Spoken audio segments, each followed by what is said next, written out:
We're the Stephen Queens. I'm Bella. I'm Shannon. And I'm Ashley. Well, today what we're going to do, we're going to take a look at a very disturbing, a pretty horrifying movie called Hereditary by Ari Aster. Yeah, so Hereditary was released in 2018 and was directed and written by Ari Aster. It was his feature debut. It is included among the 1001 movies you must see before you die and is given a 7.3 stars out of 10 on IMDb. Its genre, according to IMDb, is considered a drama, horror, mystery, but I also would consider it a paranormal / cult horror film as well.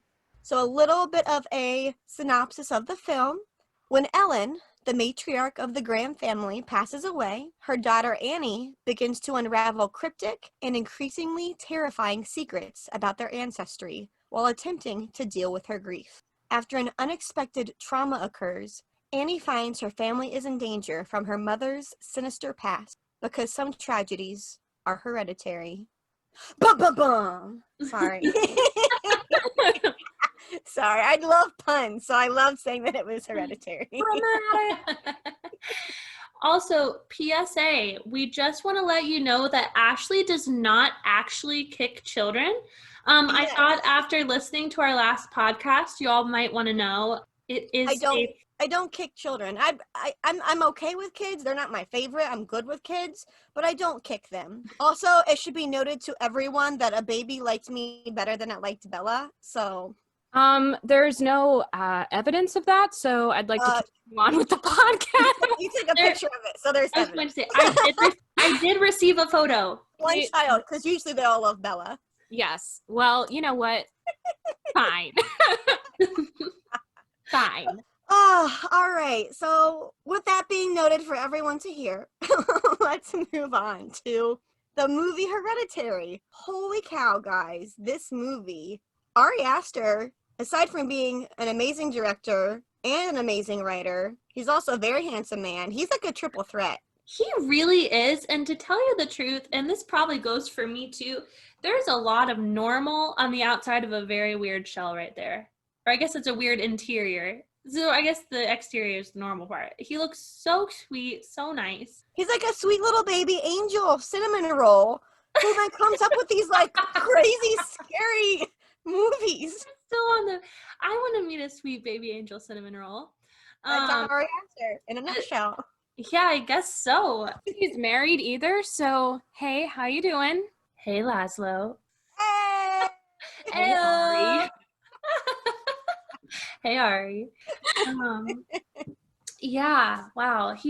There's a lot going on in that mind of his, isn't there?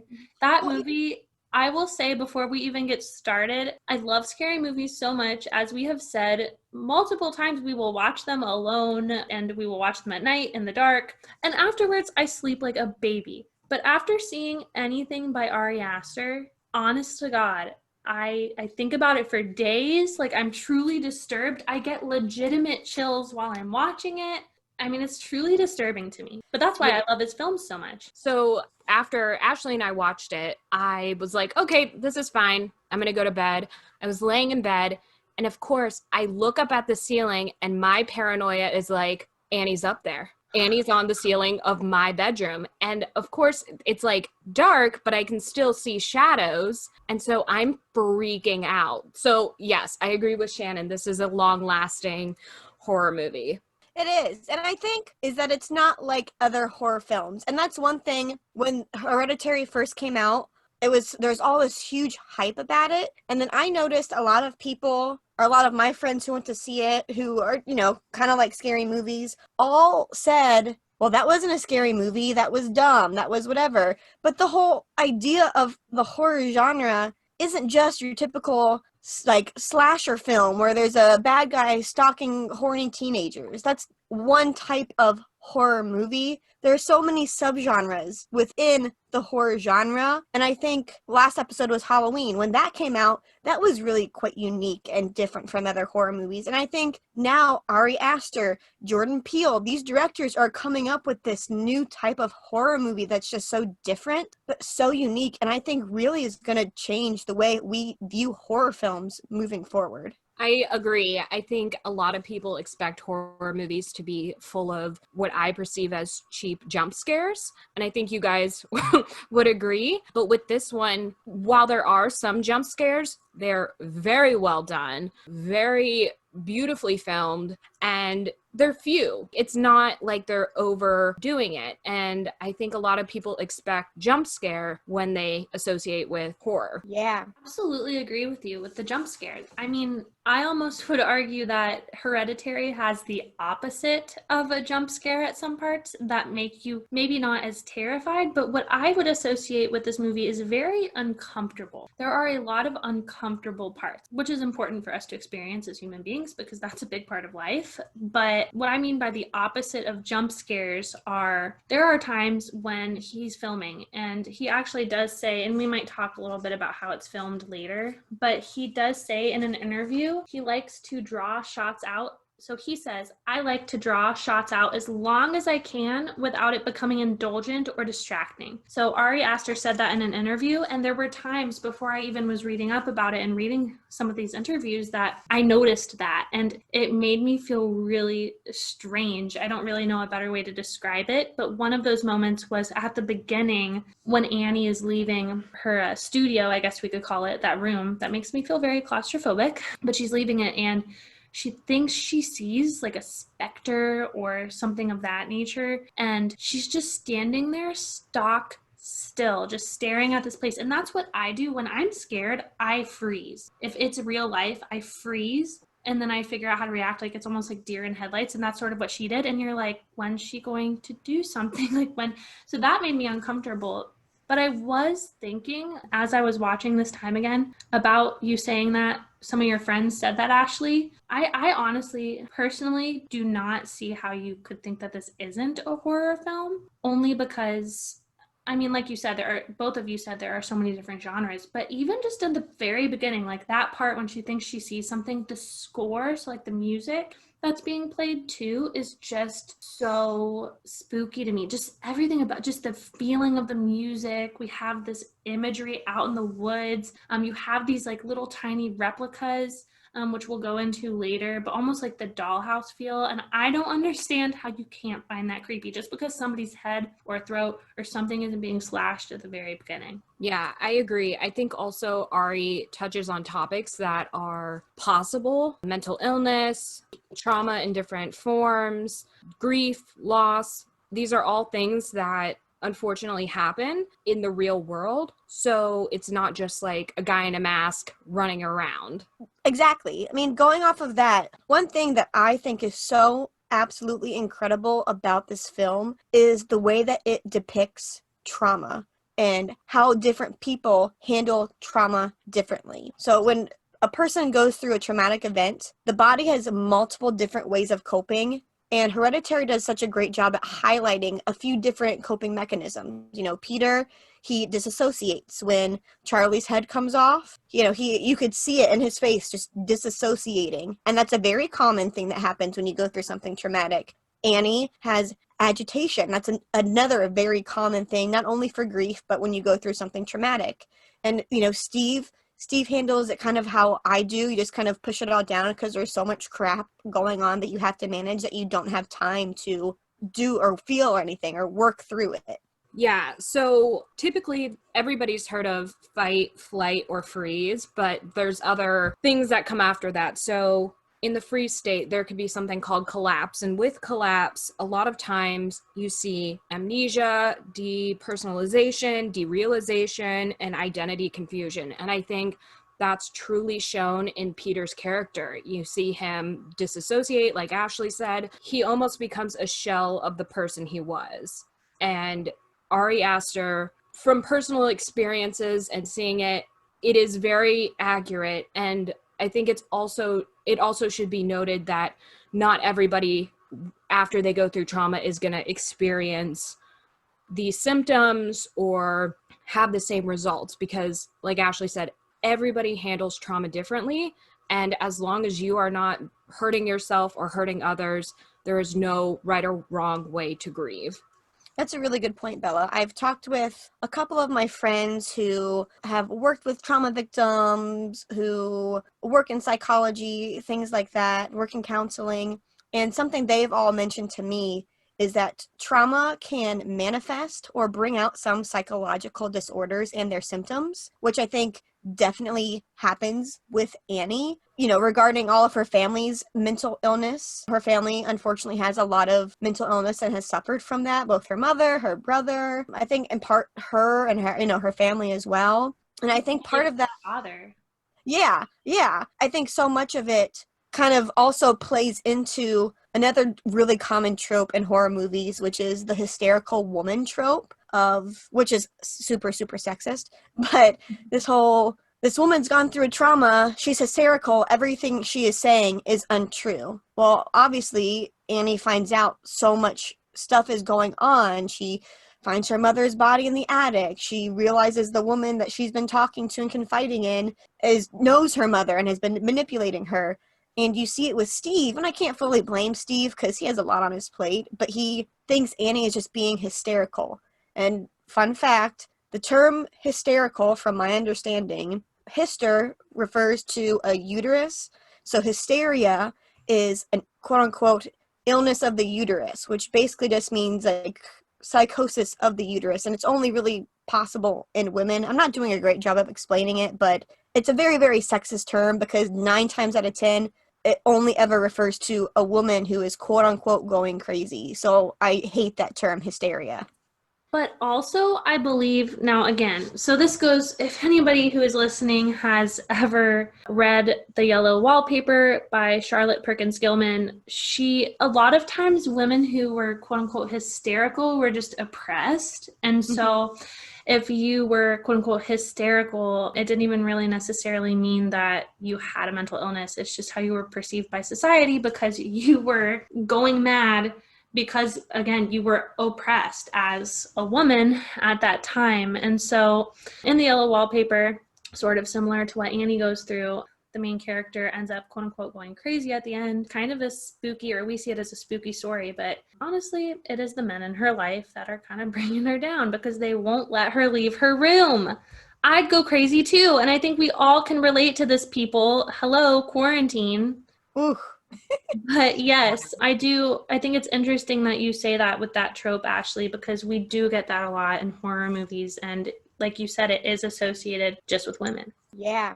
Another thing that kind of goes off of trauma is how grief is portrayed in the film. Ari Aster says, this is a film about suffering. Initially, it wasn't even going to be a horror film. It was just going to be a film about an American family going through a really severe trauma. Then he realized, I could make this into a horror, paranormal type film, and that would be very interesting. But it shows a lot of the different stages of grief, of denial, anger, bargaining, depression.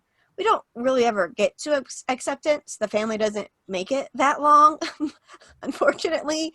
But it shows just so many different forms of grief, and it kind of goes into the trauma as well. It just portrays it so beautifully. I'm going to go off of what you said. So it's interesting because you are correct. So Ari did not want necessarily this to originally be a horror film. He did say in that interview, I just thought it would be easier to get a horror movie financed, which, fair enough.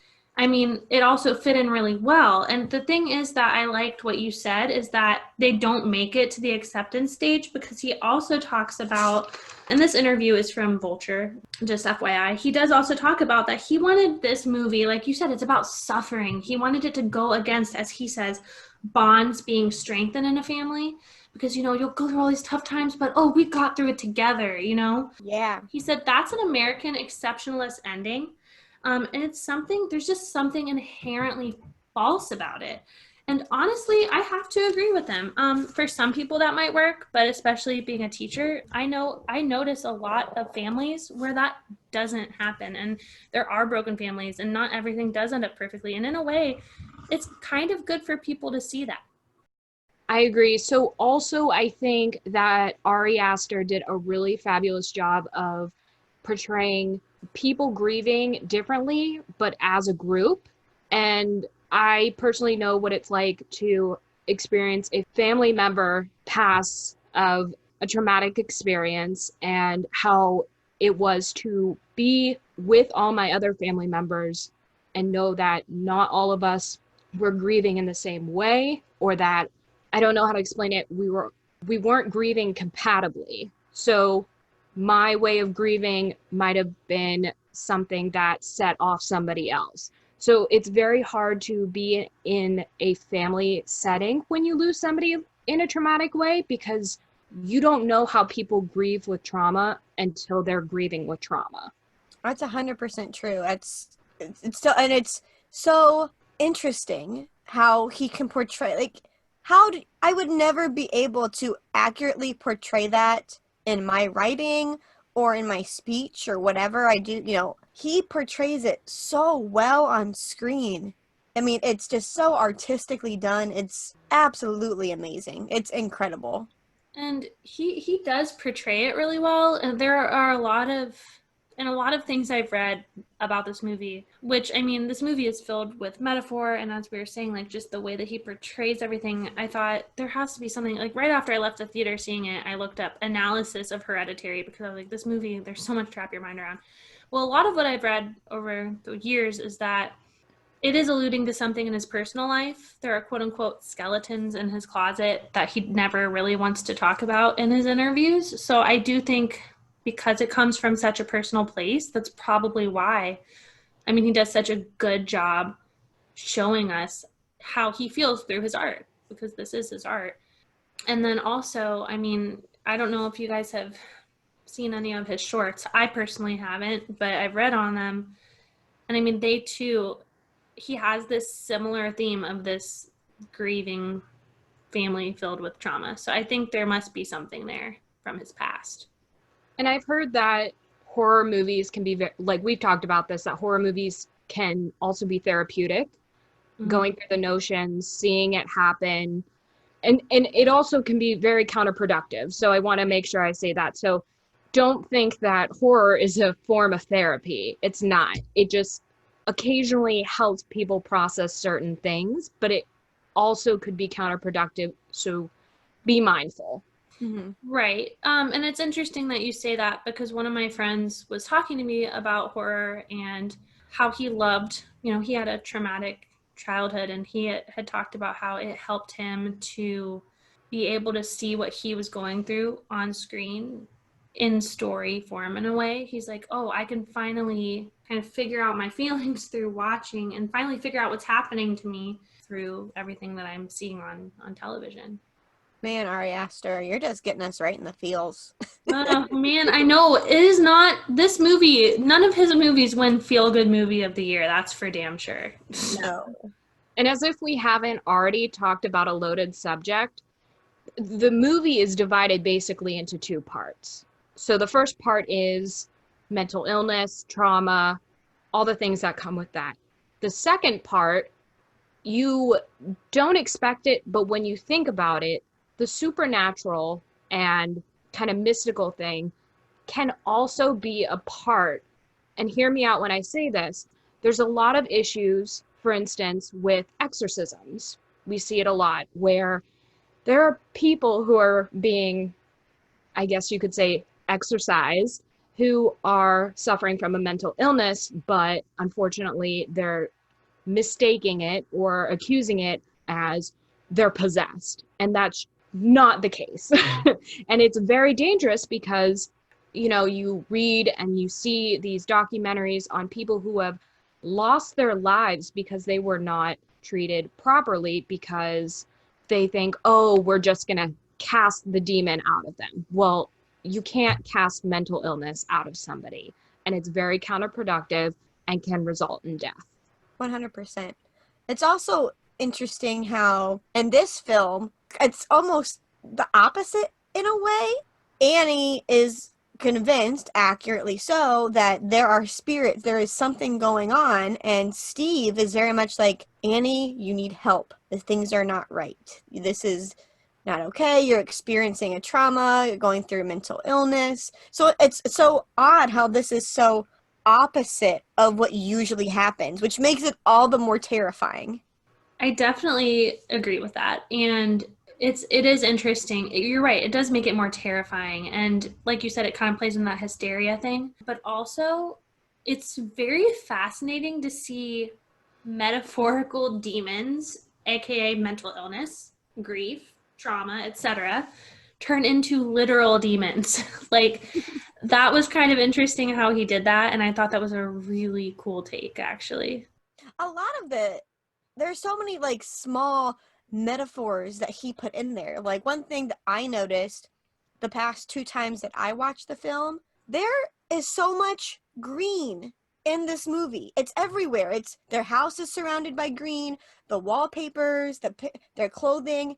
There's so much green within this movie, and when you in film studies and things like that, green on film is usually there's one or two things. Either one, it gives a feeling or sentiment of peace and calming, tranquility, health, nature, which is ironic because this house is anything but calming and tranquil. There's so many inner demons at work. But green also can reflect corruption, the dangerous and the sinister.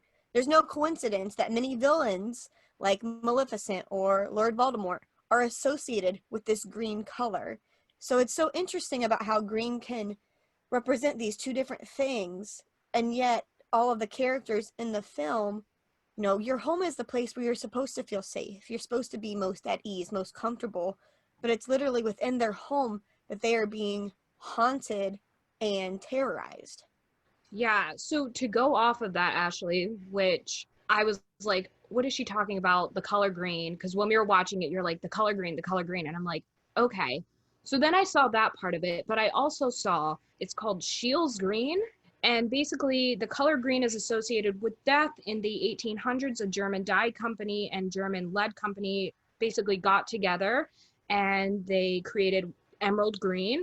But what they did is they just mixed a bunch of chemicals together, and one of it was arsenic, which we know is a poison. So people began dying because their clothes were made of this dye, which possessed arsenic. And when they would have open wounds, the arsenic would get into their bloodstream and end up killing them. Therefore, you see a lot of people passing from the color green. So I think it really amplifies what you were saying, and they just kind of bounce off each other, which I thought was really cool. Honestly, I didn't even notice that. I thought that was so neat when you said that. That was really cool. And Bella, that's such an interesting fact. I mean, when I think of the color green and you guys are talking about all these characters, I always think of the Wicked Witch of the West from The Wizard of Oz. Exactly. What was funny is the second time I watched it, my friend Caroline watched it with me. Shout out to you, Caroline, if you're listening. Poor Caroline. She doesn't like scary movies, everybody. She volunteered. I had to tell her to cover her eyes only a few times. Speak of the devil. And I remember I mentioned the color green. And literally every time something green popped up on the screen, she goes, "Green, there's the color green, it's there again." I'm like, I know, I'm telling you, it's everywhere in this movie. I mean, it's like, it was like every 5 minutes, she's like, "Green jacket, green table, green this." I'm like, yeah, I know, the whole movie full of the color green. She was probably like, let me focus on something so I don't have to focus on these awful, awful things happening right now. Focus on green so that I don't kill Ashley for making me watch this scary movie. Now she's going to associate green with like awful things. Poor Carolyn. She's going to associate green with all of us. Right? She's going to be like, oh, those crazy people. Those green girls. Gosh, that's too funny.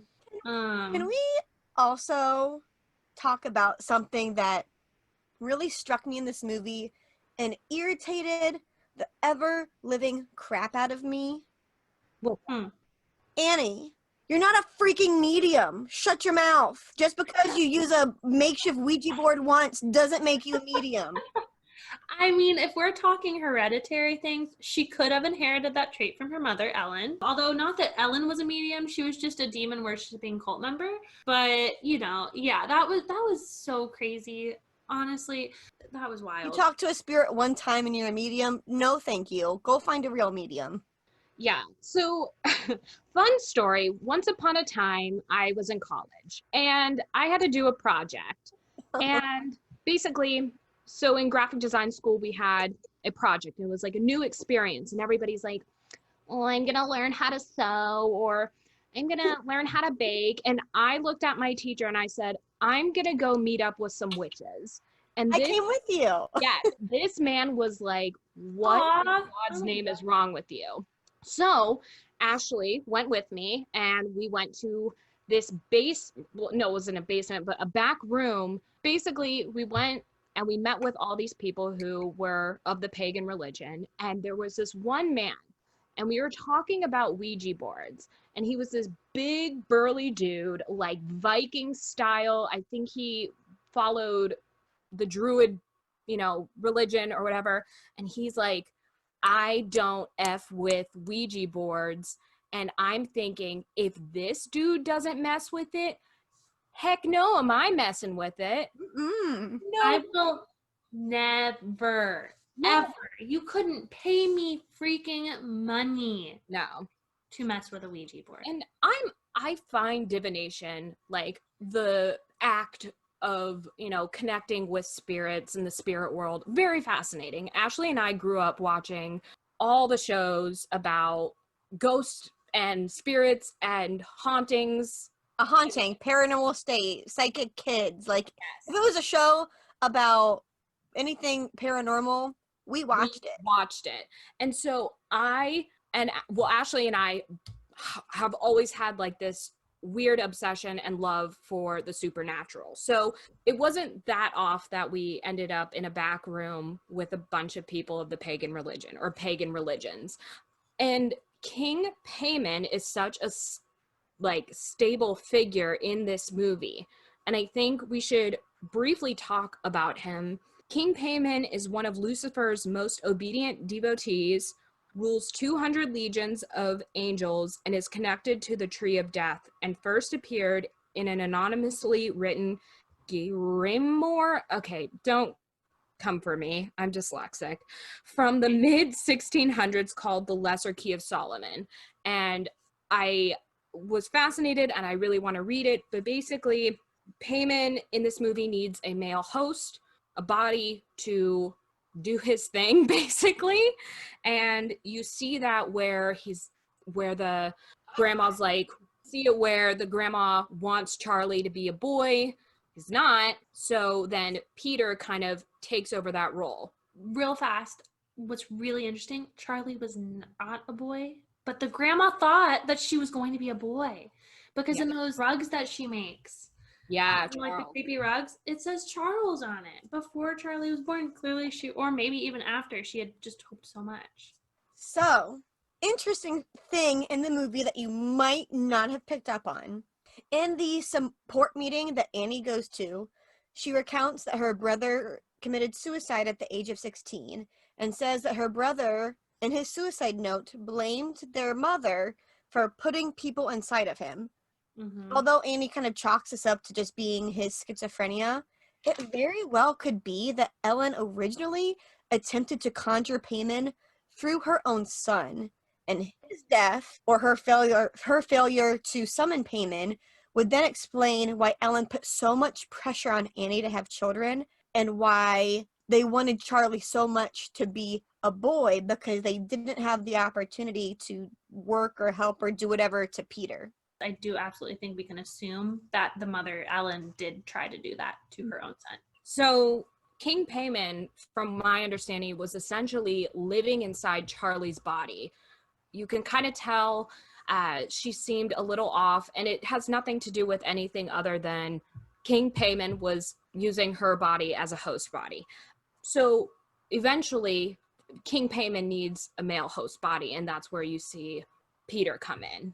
And Paimon has many powers, such as knowledge of past and future events, clearing up doubts, making spirits appear. He's got it all.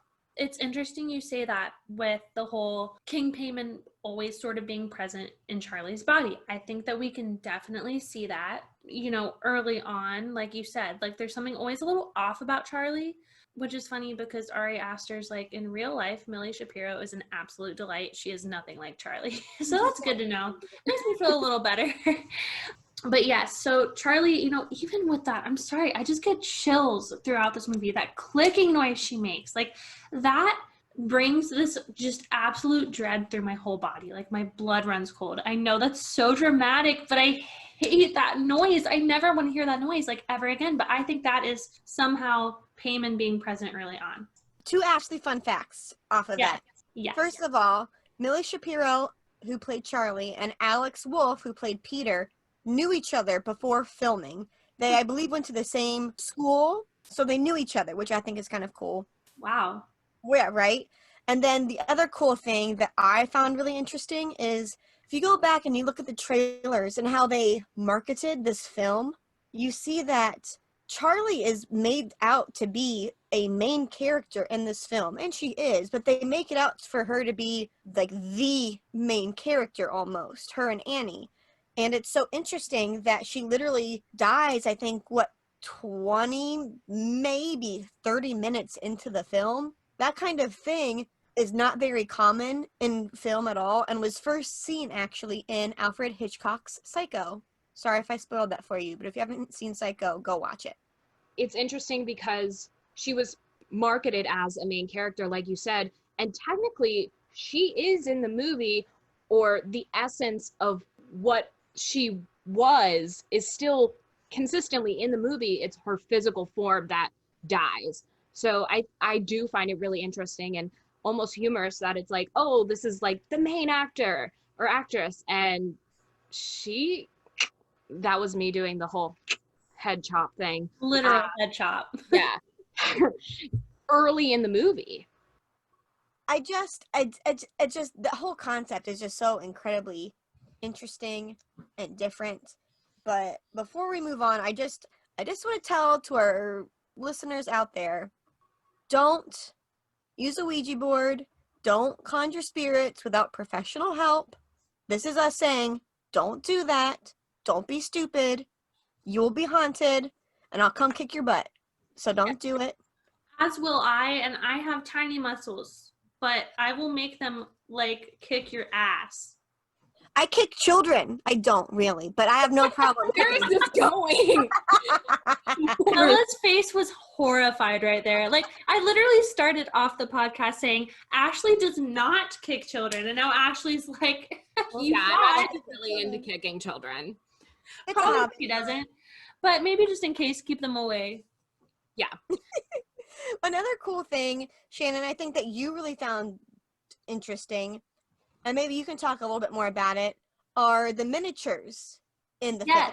Yes, absolutely. There are a few different things that I find fascinating with this film. One being metaphor. I love anything with metaphor. There's actually also a lot of foreshadowing in this film, which, like we were saying earlier, I mean, with Charlie, we can see, if you look back and you watch the film again, you can see that King Payman is very present early on in her. Another thing I think we didn't mention was that she cuts that head off that bird, which, like, I'm sorry, what?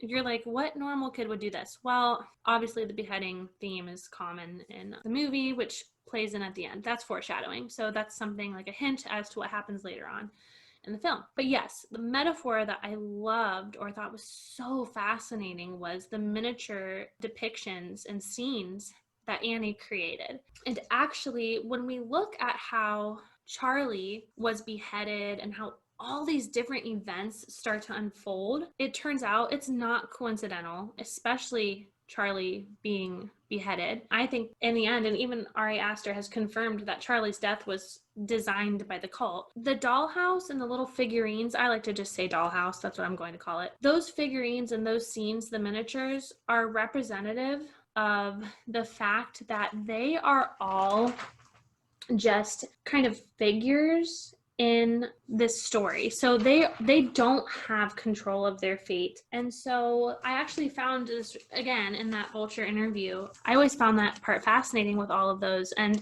Ari Aster says the models serve as something of a metaphor for the family's situation. They ultimately have no agency, and they're revealed to be like dolls in a dollhouse being manipulated by outside forces. So we see that they have no say. Charlie being beheaded, that was always going to happen in this turn of events.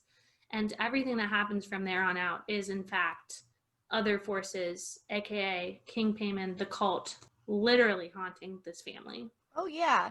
Even if you slow it down, I think you can see on the pole that decapitates Charlie, Payman's symbol is on that pole.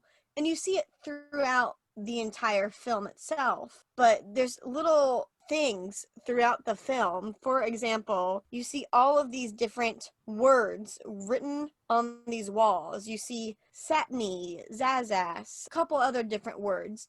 And they all kind of refer to necromancy and rebirth and things like that. So literally, they're hinting throughout the movie, this is what's going to happen to them. They have no control over it. All those words remind me of when in elementary school, Mrs. Stromp used to make a scat. Do you remember that? Oh, I only went to that school for 1 year.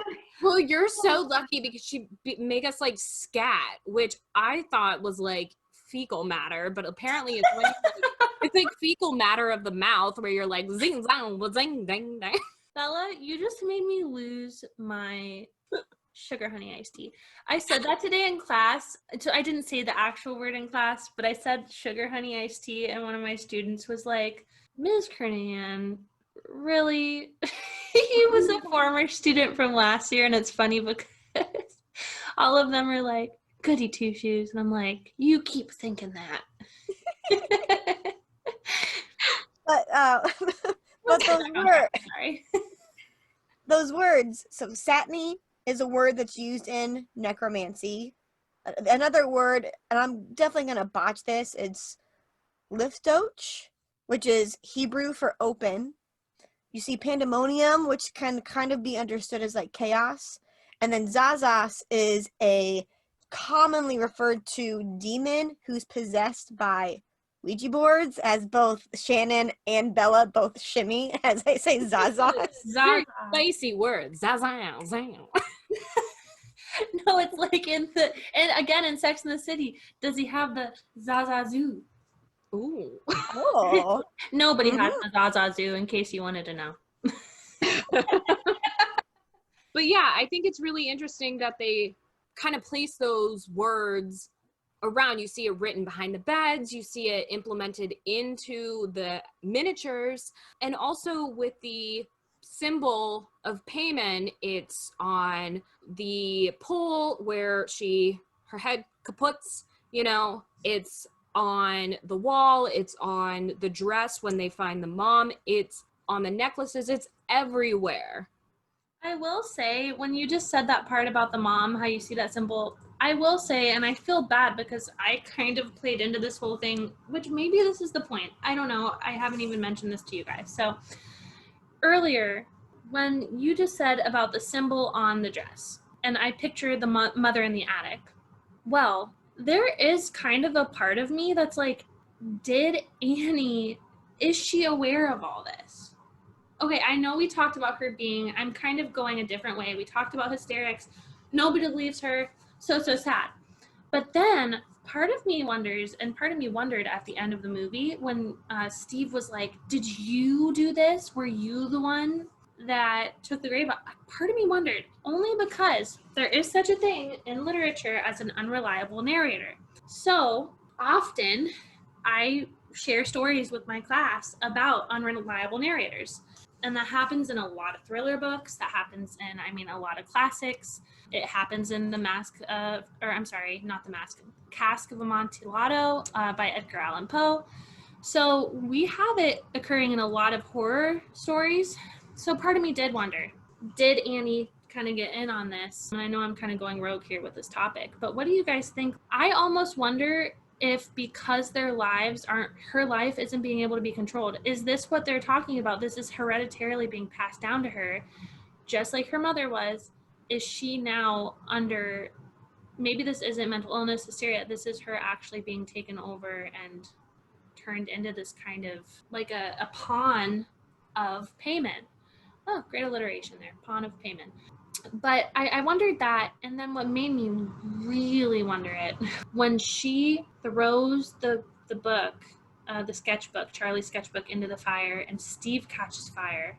And her face, first of all, she's an amazing actress, truly an amazing actress. Her face is just utter horror. And then in a split second, it goes from that to being, some will say it's a smile. I think it's more of just a blank face. And that part, truly, I got chills. I was so disturbed. So I can see where you're going, because I remember, I think when I watched it with Bella and when I watched it with Caroline, I'm sitting there like, why is the cemetery calling Steve about the grave being disturbed? It's not his mother, it's Annie's mother.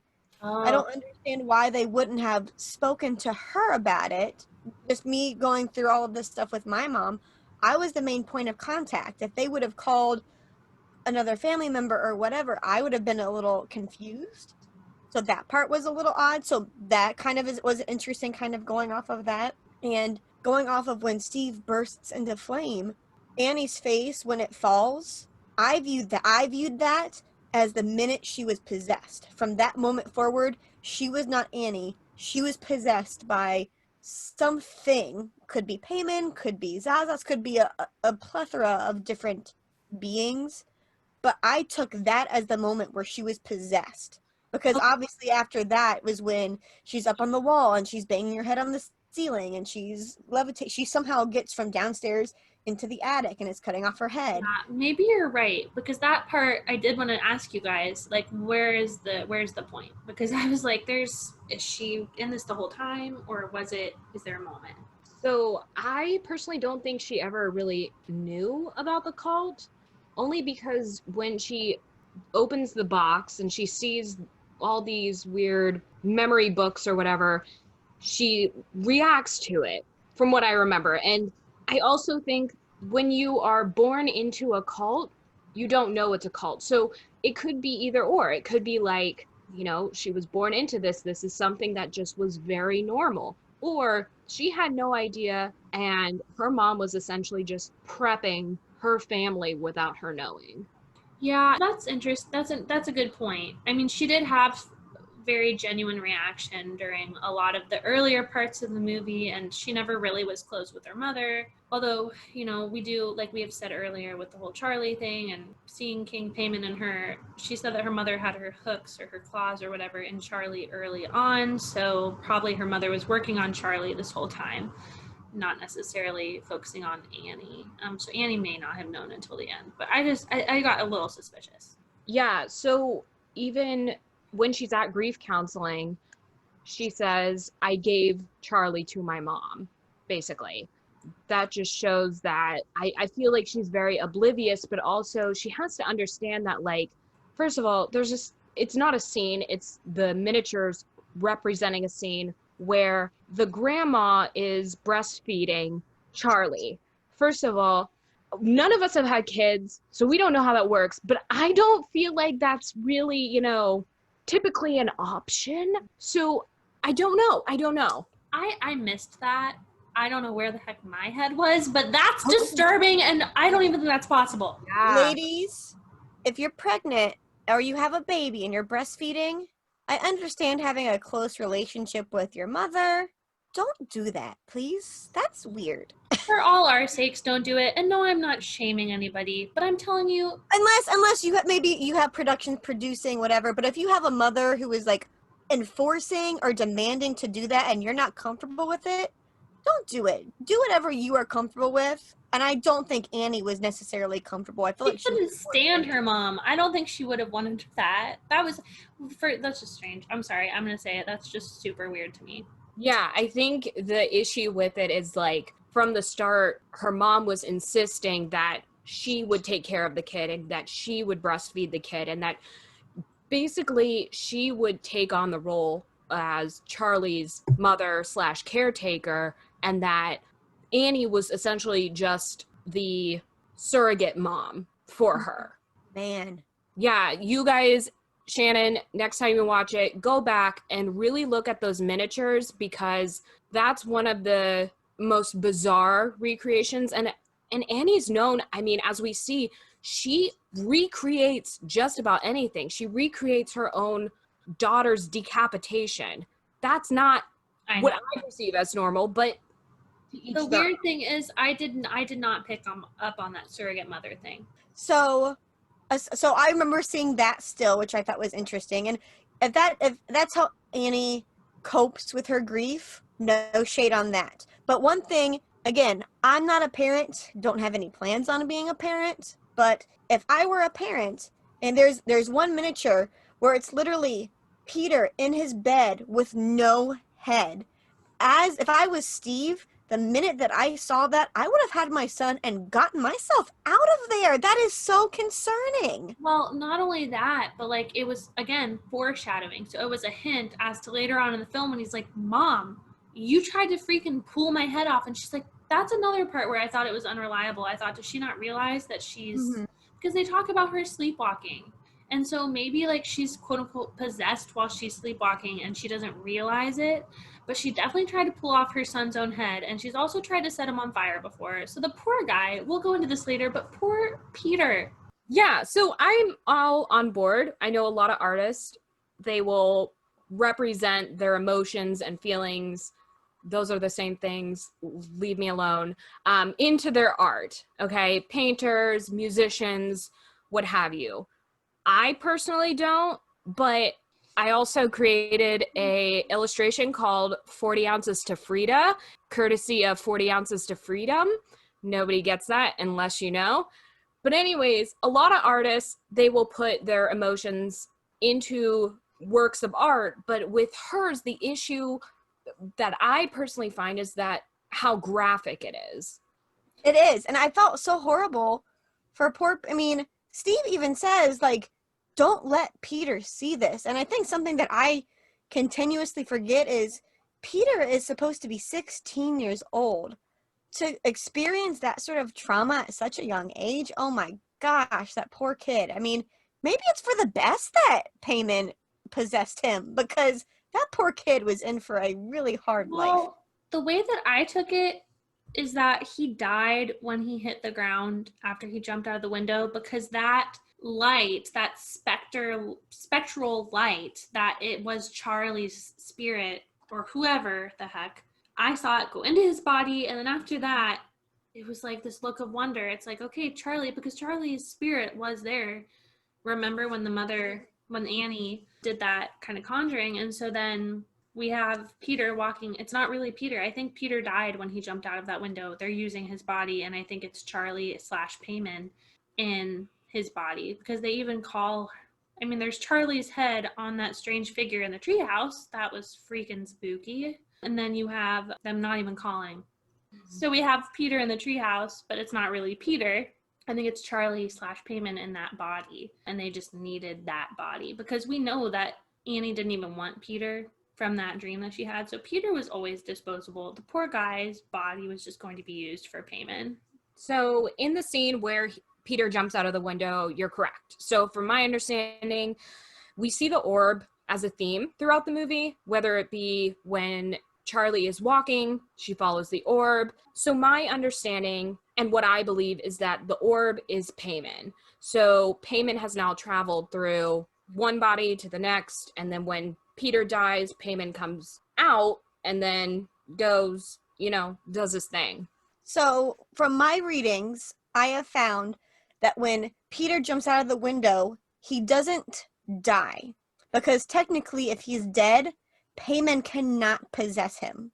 True. What they're saying is that he is so quote-unquote broken and hurt that he doesn't have resistance anymore. That's why when he gets up, he kind of has like his head at a little odd angle. Obviously he's possessed, but his body is so broken that he does not have the will to fight it. So yes, he is possessed by Paimon, but from my understanding, he is not dead, because the reason Paimon couldn't possess Charlie or take over Charlie necessarily was because she was dead. From my understanding, and you're right, and I remember this because I'm pretty sure that the cult chopped off Grandma's head in order to prevent Paimon from inhabiting that body, because why would you want a useless host body? Yes. Okay. I'm going to just say something kind of nuts here. Just tell me it's nuts. It's fine if you want. What if Charlie's spirit, so technically the body of Peter is not dead. What if his spirit / soul got ousted, Charlie's is in there now. So technically the body's not dead, but it has Charlie's spirit in there now. And Payman is, so both Payman and Charlie are occupying this body. Like what if Peter's not even there anymore? Because I honestly just, like, I guess I do agree with what you said, Ashley. Like, I think that's a really cool idea. But the fact that they call either that or Charlie and Payman are either the same person or in cahoots. Because they merge together as one. Maybe, I don't know. I just have a lot of different thoughts because it's such an ambiguous ending, but I love that kind of stuff, or that kind of an ending. I think it's really fun to talk about those kinds of endings. So once Peter goes up to the treehouse, somebody says, "You are Payman now, hail Payman." So they acknowledge that what I believe is the orb going in, doing his thing. He goes up, "You're Payman, congrats, welcome to the club." They do the thing. Also, can I just say, the most terrifying part of this movie is all of the naked old people. That was literally, when he looks and there's that naked guy staring at him in the doorframe. I'm sorry. Oh my gosh, yeah. But not only that, you know how we talk about nudity in other horror films? Like, oh, this is just like boobs with a Z. No, in this case, like, this, I will say, at least it was all nudity. Not that I wanted to see some things, but at least it was like, it wasn't just, you know, it wasn't sexual at all, which I can appreciate. Like, again, I've said in the past podcast, there are times when nudity can be used artistically. It might not be attractive, it might not be something that I want to see, but at least Ari Aster used it in a way that was fair. And I thought, no, did we need to see naked people? Not necessarily. You could always argue that we don't need to see that. But the way that he used it, I thought was artistic. I thought there was a sort of vulnerability there. And I thought that it made everybody kind of, it stripped, literally stripped them down to like just show like their literal bareness and the fact that they are all the same. I didn't even see man. I mean, I guess physically you can see man and woman, but to me, it wasn't man and woman. It was just vessel, cult vessel. So I thought it was used in an interesting way. Although you're right, it was utterly terrifying for my eyes. The way it came on so abruptly kind of just reminds me of an unsolicited D-pic. It's not anything anybody asked to see. We don't want to see it, but you decided it would be a fun idea to show it off. Yeah, I never realized how terrifying a smiling naked person could be. Yeah. I have a new fear now. I have a new fear in my life. It's smiling naked men. Absolutely. Or women. I don't care who you are. Don't be showing up to my house, getting all nudie, and just smiling at me. Get out of it. That's so utterly disturbing in many possible ways. Yeah. Put your pants on. All right. Well, on that terrifying note, I think it's time for us to move into our ratings. Bella, how many crowns do you give Hereditary? Oof. Okay. I am going to say 9 out of 10. I know, pretty bold, but it was just so well done. And I've got to give Ari Aster, for it being his first film, to have it be done as well as it did, as well as it was done. Words are hard. I really have to give it that 9. Obviously, I feel like I can never give it a 10 only because, yeah, but I would say a solid 9 out of 10. Well done, worth the watch. What about you, Shannon? I also said 9 out of 10 crowns because, like I said before, it takes a lot to, number one, disturb me in a horror film, and number two, really stick with me afterwards. And with Hereditary, the first film by Ari Aster that I saw, so I never had seen his shorts, this truly stuck with me. I was thinking about it, I mean, honestly, for days afterwards, trying to decode and analyze everything that I had seen. So definitely a 9 out of 10, if not maybe even a little bit higher than that. But like Bella, I'm hesitant to give a 10 out of 10 because that would have to be a real wowzer. But yes, so 9 out of 10, just beautifully done in so many different ways, emotional, and there's just that disturbing element. Really good points. So I'm gonna give it a little low. I'm gonna give it an 8 out of 10 maybe an 8.5 out of 10. Not because I didn't love it. I love this movie. It's great. It's beautiful. It's amazing. All of my fun facts that I have coming up make it even better. My only quarrel, I guess, with it, because the cinematography, everything is absolutely gorgeous.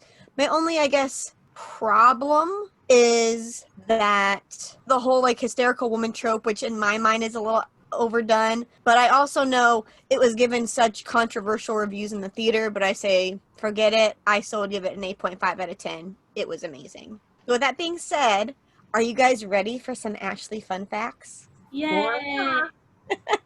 Best part. So, Alex Wolff, the guy who played Peter, decided that he was going to use an acting method called method acting, which sounds really silly, but it's a type of acting called method acting where you put yourself into that role 100%.